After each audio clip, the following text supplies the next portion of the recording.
Privacy as we know it is dead. Over the last several years, countless leaks, whistleblowers, news stories, and so on have revealed a massive infrastructure that Orwell couldn't have even imagined, just built to collect your data. And surprisingly, I'm not actually talking about government. Certainly that's there, but that's not what really scares me. I'll admit I've worked for governments in the past, the US government specifically. And what I saw there was a large infrastructure in place to look for, catch, and punish any abuse of the system. What concerns me is less that, because that actually worked very well in my experience. But what we're starting to see is private companies having similar capabilities without that oversight, and potentially without the ability to have that oversight. So, big data, the Wikipedia definition here, data sets that are so large or complex that traditional data processing applications are inadequate to deal with them. So, we're talking so much data we don't know what to do with it, or what we even can do with it. The question is often what's being collected, and that's a really tough question to answer because it's what's not being collected is probably a better question, right? This seems to be the approach. Collect everything you possibly can and figure out what to do with it later. We've got tons of storage capacity, right? And the algorithms typically have not been in place to actually process much of the data. Now we're starting to see that change. So the promise of big data is huge, right? We're starting to see some of the applications of it. These are actual headlines. So big data technologies will play a key role in diversifying Saudi Arabia's economy away from a huge dependence on oil revenue. And even the impossible, right? Or at least what was thought to be impossible is being attributed to big data. And of course, I'm sure everyone knows the adage, if a headline ends in a question mark, the answer is no. Within the first paragraph, the answer was in fact no. But this is the type of thing that we're talking about big data resulting in. And it's really world-changing. A lot of potential. So the title of the talk is Breaking Big Data, Evading.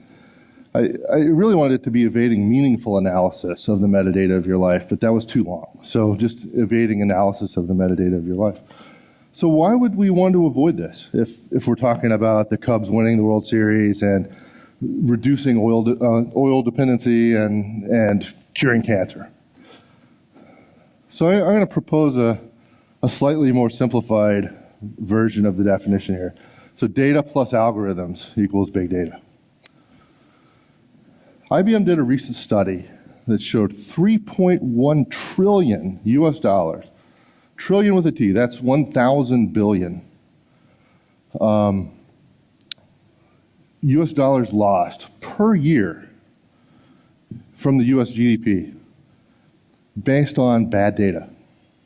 So we're taking in all this data, we're doing a ton of analysis on it, and then we're making decisions based on that information, but based on the conclusions from the data plus the algorithms. So this is 4.5 times the value of Apple that we're losing every year based on bad data. So why is the data bad? As you can imagine, tons of potential reasons. One, figuring out how to parse a bunch of data is not necessarily the sexiest job. A lot of focus is placed on other aspects of this. Bad data sources. There are every reason you can imagine for any data point to be slightly incorrect. Corruption of data, certainly. So we have to factor this into the definition here. So let's say bad data plus algorithms equals big data. The algorithms are good though, right? Maybe not. So Cathy O'Neil released this book a little over a month ago, Weapons of Math Destruction, and it's fantastic. As it turns out, these algorithms reflect the biases of their creators. So we're really looking at algorithmic confirmation bias here. So, and this is not in a really overt or measurable way. So we're seeing that some of the conclusions down the road may be different than we expect. And there's a tendency in Western culture that the facts are the facts, right? And we perceive these as facts. Unfortunately, the algorithms may not be as accurate as we presume them to be. So now we're looking at bad data plus biased algorithms equals big data. And I would argue that you could almost change this to say big delusions.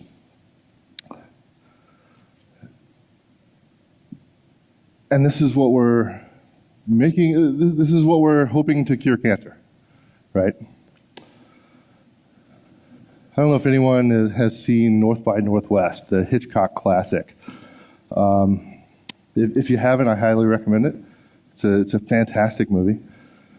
In the movie, Cary Grant's character is out to lunch with some customers or colleagues, and over the intercom in the background, someone pages George Kaplan. And to please get the waiter's attention, there's a phone call or a message for him. At about the same time, Cary Grant's character waves to a waiter to call him over to order something.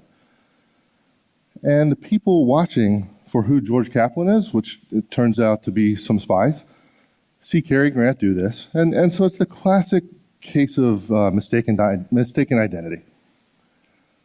The next hour and a half as it plays out in quite fantastical ways, but great movie. This is very much what we're potentially looking at when it comes to this bad data plus biased algorithms. And it doesn't even have to be bad data. Imagine if your cell phone is connecting to a cell tower in one particular place that happens to also have some terrorists connecting to it. And then the next day, you're texting your friend who the day before was texting someone else who was texting someone in that same terrorist group, and so on. And you play this out, and very quickly, you can potentially algorithmically be linked with some bad guys with nothing to do with it. Or any other number of ways you can imagine this going, right? You don't even have to be in the same hotel and raising your hand to get the waiter's attention to be thrust into this world that you may have nothing to do with. Unfortunately, our normal techniques here don't really work against big data. There's been a lot of OPSEC information out there. The Grugs OPSEC briefing is fantastic. OPSEC has traditionally been geared towards hiding from police or intelligence or things like that. And I'm not going to talk about that at all. But so we're going to talk about controlling what metadata you're putting out there into this big data machine and limiting information you might not want associated with you personally. So, along with all these leaks revealing some of this infrastructure, we've also found out some things that actually really work. And one of them is encryption. So to quote Edward Snowden, properly implemented crypto systems are one of the few things you can rely on.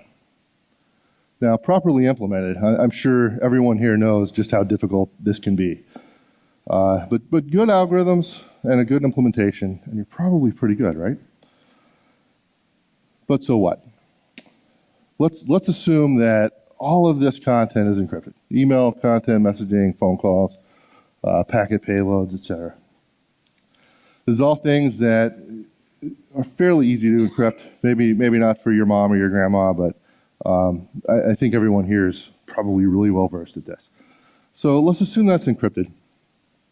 Along with that, there are a lot of things that aren't encrypted. So this is the classic metadata, right? Sender, recipient, participants, length, source, destination. So let's look at a quick case study. We've got Alice and Bob. Alice gets an email from British Airways. And then Alice's phone is in Seoul. And a public post to Facebook. Seoul is so fun. Meanwhile, Bob texts Cindy. And I forgot to add, Alice and Bob are presumably happily married. So Bob texts Cindy. Cindy texts Bob. Bob Ubers to a hotel. Cindy Ubers to a hotel. Bob has a charge, fairly large one, on his credit card at the hotel. Then there's an Uber from the hotel to the restaurant. Another very large charge at the restaurant. Uber back to the hotel. Then maybe the next day, an Uber from the hotel to Bob's. Another one from the hotel to Cindy's. We got the obligatory text. And Alice is back in London. Is anyone confused about what just happened there? There's not a shred of actual content in this, right? This is all just metadata. So these are the things you can't encrypt, or at least maybe you can, but they're much more difficult to encrypt than the actual content. And this can reveal so much. So Uber did this. I don't know if anyone is familiar with this, but Uber put out a blog post called Rides of Glory. And you can imagine what this might be. They started tracking rides from like a bar to a house at, say, 1 a.m. to 3 a.m. And then another ride from that house to another house in the morning.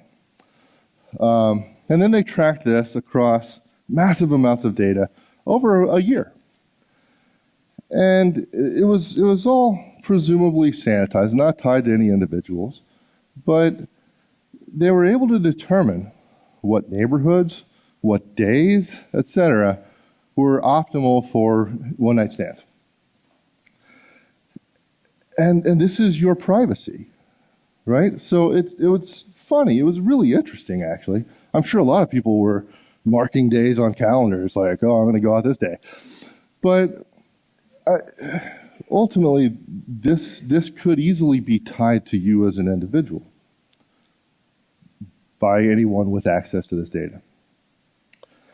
So, but we all probably know metadata is really, really dangerous. Let me caveat this. I kind of lied to you before. There's more to this quote than just this. Unfortunately, endpoint security is so terrifically weak that NSA can frequently find ways around it and replace NSA with everyone. The talk yesterday about flipping bits was just fantastic. If you missed it, be sure to catch the video because it was completely amazing what they were able to do. Endpoint security is terrible, and it just seems to be getting worse. That talk really illustrated, to me at least, how bad things are. So endpoints suck. There's an ancient adage in the security world, right? 2 types of endpoints: those who have been compromised and those who will be. Now, around the 90s, that started to change, and people said, well, there are two types of endpoints: those who have been compromised and those who don't know it yet. I'd just say there's a new adage: everything's compromised. And this isn't FUD, right? Fear, uncertainty, doubt. Because what isn't compromised has permission from you. So, another case study. Here's Bob. 9 p.m. And he pulls out Google Maps, drives to the pub. His phone GPS also shows Bob's driving to the pub. Then Bob checks in at the pub. At 2 a.m., there's a much more reasonable charge for Bob at the pub. And then he drives home.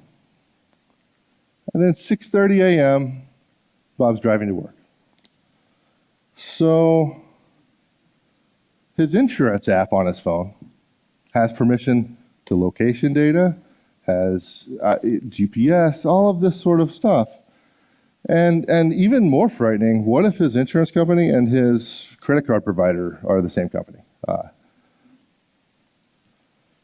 So now, do you think we can expect a spike in Bob's insurance rate after seeing, well, okay, he was driving really fast to the pub, maybe a little too slow and weaving on the way home, and then only 4.5 hours later, probably not enough time to metabolize, 9 p.m. to 2 a.m. worth of beer, driving to work. So this is an example of the way that we're going to very soon start seeing this data being used against us. So, I'm sorry? Yeah. Well, so the gentleman said very soon or right now. It's a very good point. I haven't seen any spikes in my insurance, although I don't exhibit those same behaviors, so I don't know. It's certainly in the works. I don't know that it's actually being put into practice yet. So, your life has patterns. Your habits, what sites you're on, what you like, where you get your news, what channels you're hanging out in IRC, all this sort of thing. It's fairly trivial, and let me also include in that accounts, certainly things like this, but anything that is unique to you, and surprisingly, a lot is. There was a long time when it was easy to blend into with the masses, but you got to consider that when everything's a data point, it becomes much more difficult to blend in. So, your locations. Even if you have your GPS turned off, which cell tower is your phone connecting to? The routes you're driving. Your favorite locations that you go, your home. And something else. Let's say that your car doesn't have like a low jack or a GPS built into it. You leave your phone at home and you go for a drive. Presumably no one would be able to track you, right? So in the US, we've started to see some private companies donating cameras to police departments. And they'll put them in their cars and drive around. And this camera is constantly looking at license plates. They'll grab it, parse it, send it off to the cloud where the company who provided the license plate then reads this. It says, hey, is there a warrant out for this? Is this person, is the car stolen? Things like this. Good things, right? If your car gets stolen and you report it and a police officer drives by it, it'll catch it. What we're starting to see also, though, is that this might be used in ways that, so the old adage, if you're not the customer, you're the product? This is a great example of that. So these companies are starting to sell this to like collection agencies, things like that. So now, your location is a data point, even without you doing anything to cause it to be. And it's certainly with red light cameras and things of this nature. We're seeing a lot of that as well. So your interests, the things you're searching for, things you're posting about, even teams that you like, or whatever your interests are. I'm from Arkansas originally, so I got to put the Razorbacks up there if anyone's familiar. But all of these things come together to form a fingerprint of you. right? Your friends, so who you're in touch with, all of your social media. And as I mentioned before, who you're in the same place at the same time with. So this becomes more of a data point, right? And you see a lot of this in, certainly on the government side, there have been a number of movies demonstrating this type of thing. But even what aisles you're walking down in the store, what causes you to stop and linger for a second, this is being tracked too. And even your feelings. So, something called sentiment analysis, where things you write reflect an emotional state or an interest or something you like, something you don't like. And anything you write publicly is being sucked into this. And as they do this sentiment analysis, they can actually, and it can be language agnostic too. So it's pretty fascinating technology, but it can pretty quickly result in determining your interests, how you feel about things. This is being used to predict elections, and quite effectively, which is also kind of scary, but it's, well, and then of course your parents. So this is good stuff here. The FBI operates the next generation identification interstate photo system, face recognition service that allows law enforcement agencies to search a database of over 30 million photos to support criminal investigations. The problem is, what do FBI photos look like? It's straight on and then to the side, right? Conveniently, Facebook has millions more photos from every angle with millions and millions of people going in and making sure all the data is correct. So their database is much better than even the FBI's. And again, and I'm not picking on Facebook or any particular company, but the amount of oversight over private companies versus governments is dramatically less. So, in a very, every day I feel more and more like I'm in a William Gibson novel. So we're starting to see makeup and hairstyles designed to evade facial recognition. It looks fairly bizarre, but and there's also a anti-paparazzi scarf that's come out. I don't know if anyone's seen it, but it's a scarf that's highly reflective. So if you put it on and someone takes a flash photograph, it reflects so much light that everything other than the scarf is black in the photo, which would potentially work with IR as well, right? So surveillance cameras tend to put out a bunch of IR light. And this week, this is really cool. Now we're seeing some glasses designed to not just mask who you are from facial recognition, but to potentially make you appear to be someone else. So you could actually frame someone with frames. So, and then your writing. So stylometrics. This is also called authorship attribution.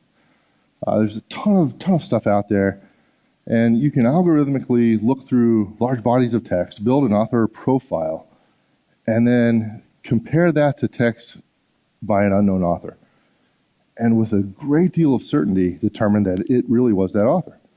So I included this paper. I actually implemented this in Perl this year, just kind of messing around and testing it out, and it actually works fantastically. And there are a lot more people out there doing this with a lot more seriousness than me. And so Dartmouth has put out a tool called Anonymouth, which takes in, you can create an author profile of yourself, and then put some text you've written in there, which will then try to make it not match your profile, right? So there are tools you can use to avoid this, but this becomes kind of a pain, right? Another technique I've seen is putting a body of text into Google Translate, translating it from language A to language B to language C, and language C back to language A. By that point, you have almost complete gibberish, but you have to then come in and make it make sense again. But then it's very unlikely to be tied back to you, except you sound like an idiot, right? Your timing. So what times of day you're active, when you're posting on what forums, when you're traveling somewhere. This right here, it actually looks like snacks. So, you know, people are sleeping, eating, and then get a midnight snack. It's actually a time analysis of shark attacks. So it is snacks, but that's harder to track than you are. So when you tweet, when you post on Facebook, when you do anything, really becomes significant in identifying you. There was a fantastic talk on pattern analysis yesterday, which I attended, and it was really top notch. I'd encourage you to check out the video of that as well if you missed it. All of this comes together to form what in the government world is called pattern of life analysis. It's a fingerprint of you based on all of these things and much more. And the way we have to think about this now, so 5-10 years ago, you could envision it as, well, as long as the people watching me don't detect when or what I'm doing, then it's hard to do this, right? Except now we have to consider that everything, just everything's a data point. So anyone with access to the data, just like Uber with the rides of glory, anyone with that access can do this analysis almost trivially. And then combine that with the potential for bad data or biased algorithms, and it's really easy to see how things that we do can impact us in unexpected ways. A really good example of this is take a home loan. Typically we think of, okay, they do a credit check and they're not basing things on, let's say, our race, right? In fact, in a lot of the West, certainly in the US, that's illegal. Unfortunately, the algorithms are basing things on that. So if you Google racist algorithms, there's been a lot that's come out recently about this, where people are being denied home loans based on things that frankly are appalling. So a quick look at pattern of life analysis. So again, we're not looking at individuals or analysts doing this.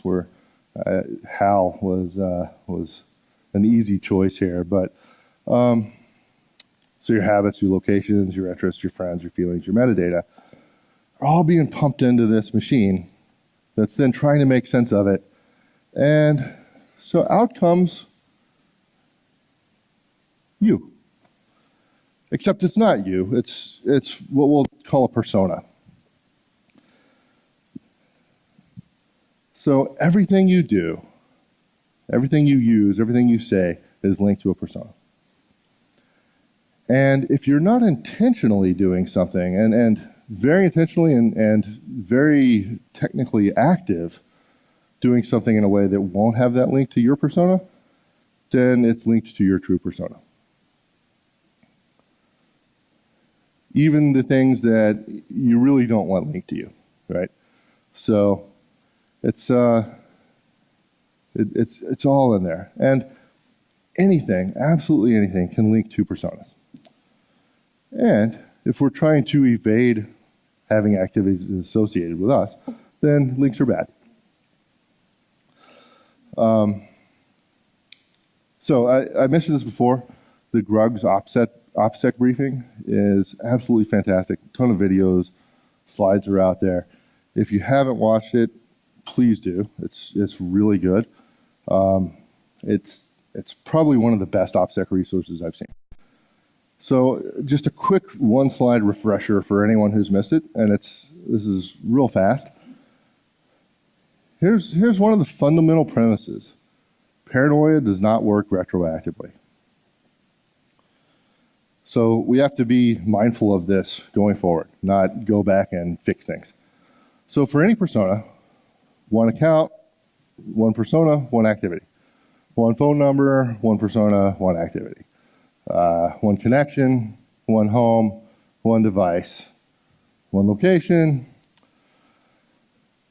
In short, one anything, one use. And I'm sure that some people are saying, but Dave, what about this? One use. Seriously. So other options. I'll tell you a quick story about my best friend since the time I was 5. Like I mentioned, I grew up in Arkansas, which, for those not familiar, it's right in the center of the U.S. and very woods and mountains, that type of thing. So my best friend is kind of the proverbial mountain man. No Facebook, no, he has a phone, but he barely uses it. He 10 years ago, he was like, I'm not getting in on any of this stuff. All my information out there. I don't want people seeing what I'm doing, all this. And so I call it the mountain man approach, right? Largely after him. So unfortunately, and that worked for a long time. Today, though, let's say you meet someone and they don't have a Facebook and they don't have any, you Google them and there's nothing out there. They have no profiles on anything. How likely are you to believe that? It starts becoming more of a data point to not have millions of data points than the reverse, right? It's easier to hide in the middle of a haystack than it is, off here by yourself. In fact, this was fantastic. This came out, I believe, today or yesterday. This is from Reuters. When a new American diplomat arrives for duty at the U.S. Embassy in Moscow or Beijing, CIA officials say Russian and Chinese intelligence operatives run data analytics programs that check the digital dust associated with his or her name. If the newcomer's footprint in that dust, social media posts, cell phone calls, debit card payments, is too small, the diplomat is flagged as an undercover CIA officer. So the one sure approach of not having your information out there results in you being more of a target than in putting out the right amount of data, right? So this is the essence of this talk, is designing what data you put out there to represent the persona you've chosen to be available. One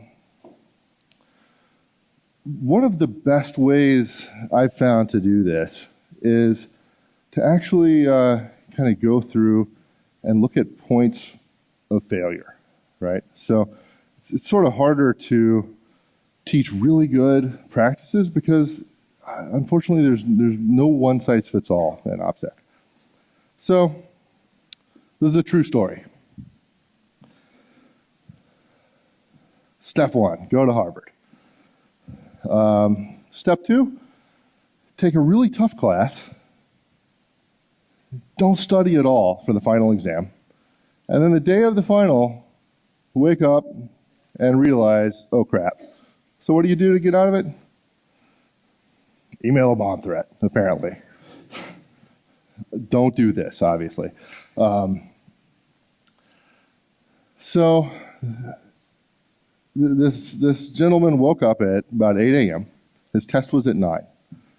At 8:30, he pulled up his laptop, opened it up, logged into Tor, went via Tor to Guerrilla Mail, emailed a bomb threat to Harvard officials, the Harvard PD, the Crimson, which is Harvard's newspaper, turned off his laptop, and then he went to take the test. As expected, right at 9 o'clock, when he's sitting down with everyone, everyone comes in and he gets evacuated with all the other students. too easy, right? I mean, now he's got at least a day, maybe a few days to get really prepared for the test. Except that the police went and talked to Gorilla Mail, and Gorilla Mail said, "No, this connection came in via Tor." So, dead end, right? I mean, conventional wisdom goes, well, we're not going to catch it if it came in via Tor. Except then they looked at Harvard's network logs at 8:30 a.m. on that day, and guess how many people were using Tor on the Harvard network? 4. So they went and knocked on 4 doors, and one guy freaked out.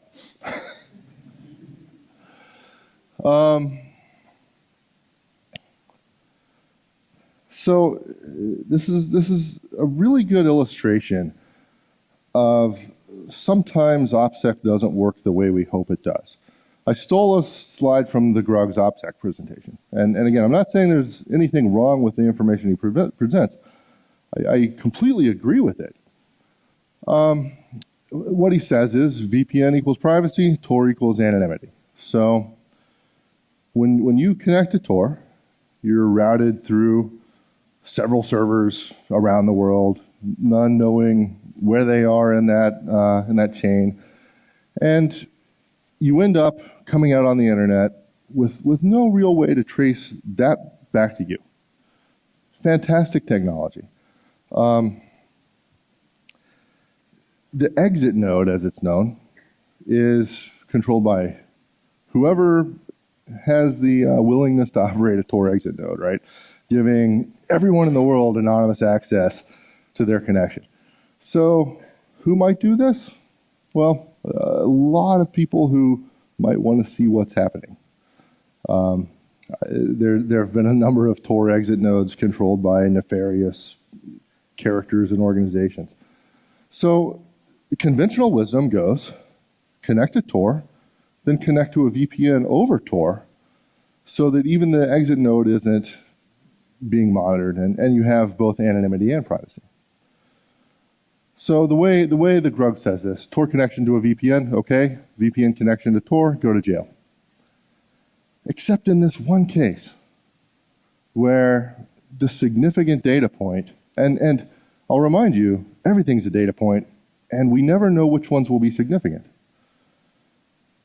In this case, the significant data point was that there were only 4 people using Tor.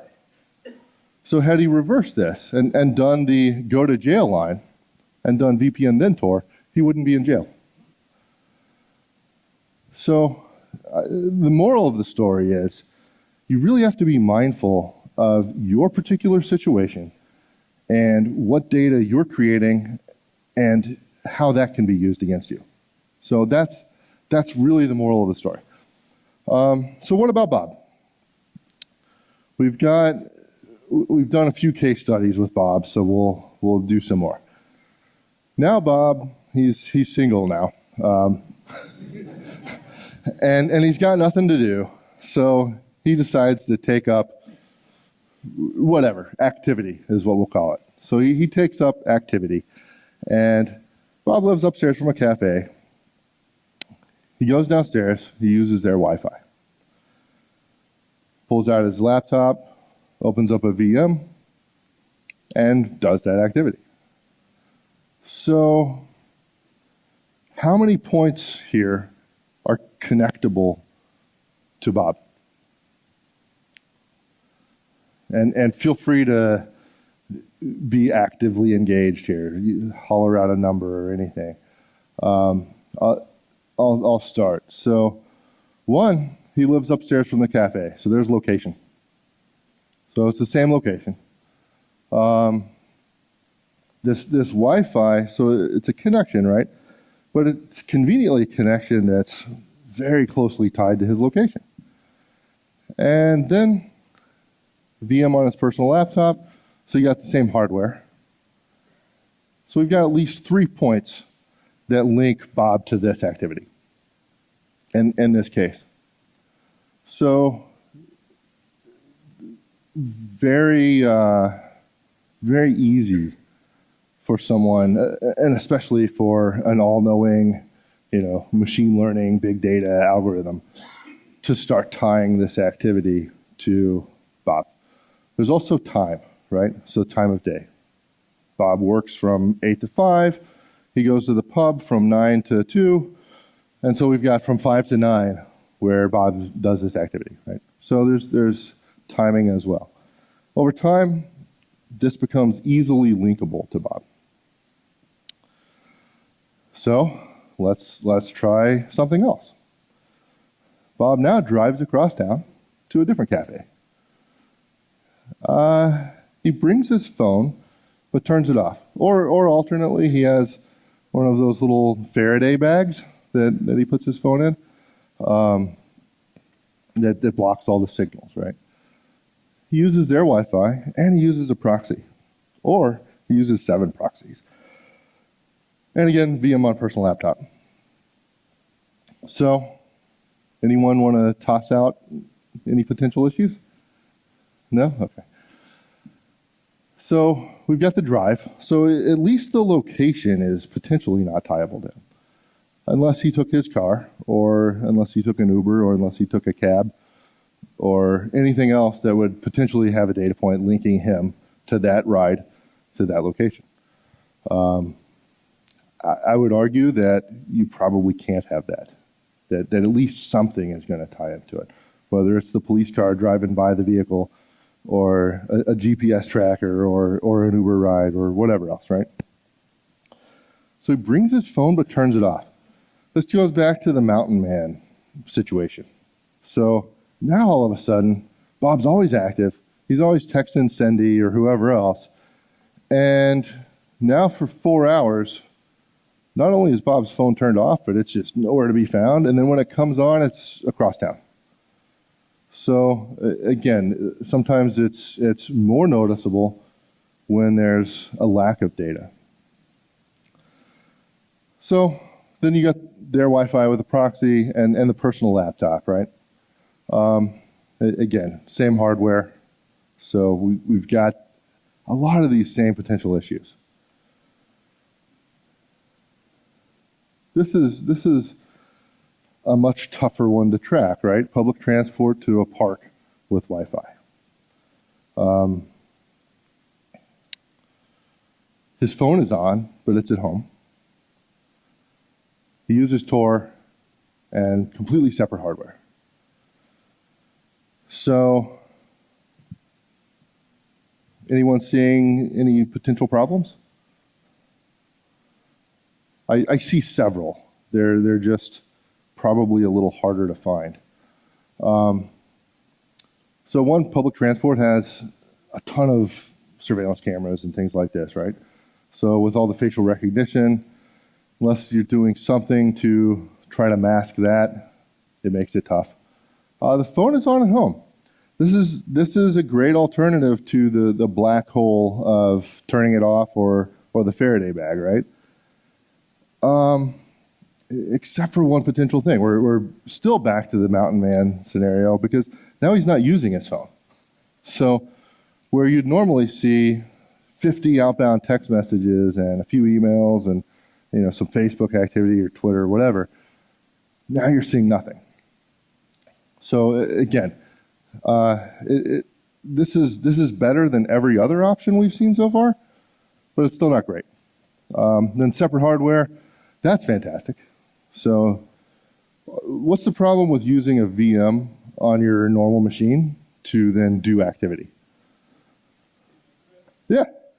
So what if you alter your MAC address in software?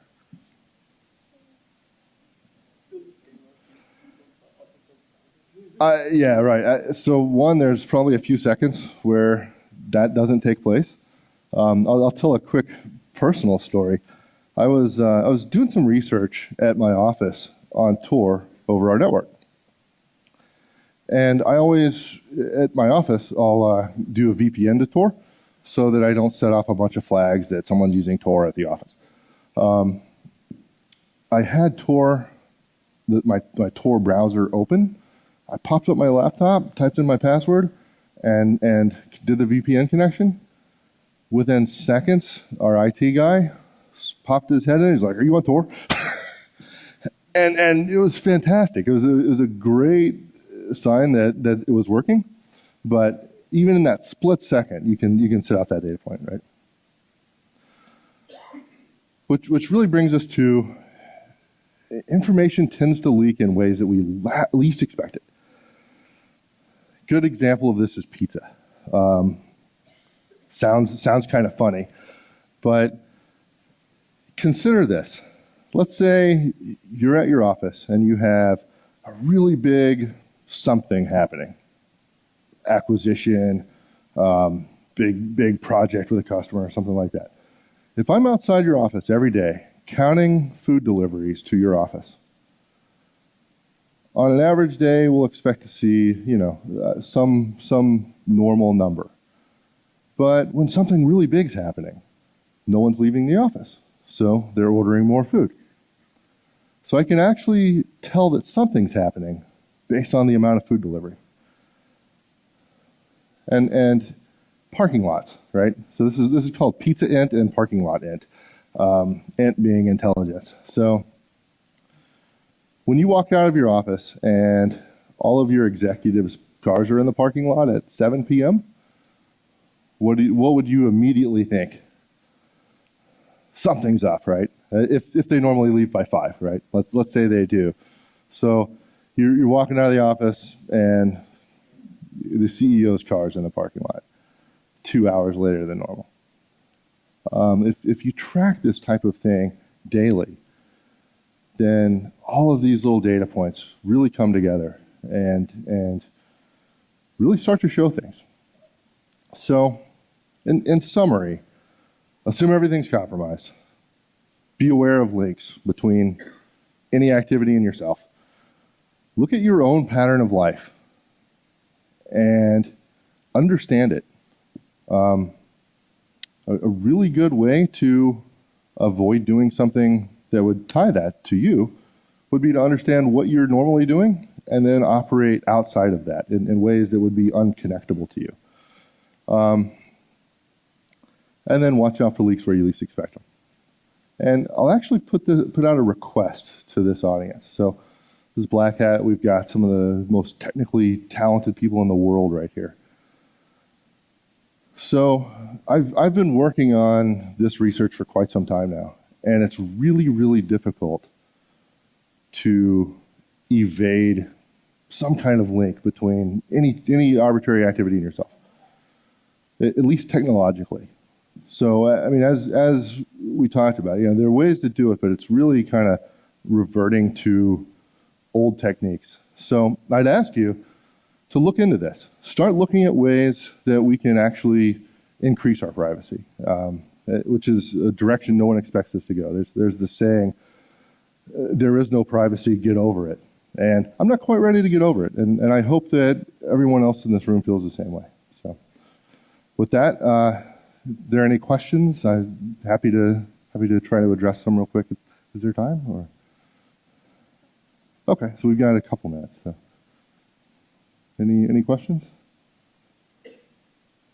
All right. Well, thank you for your time.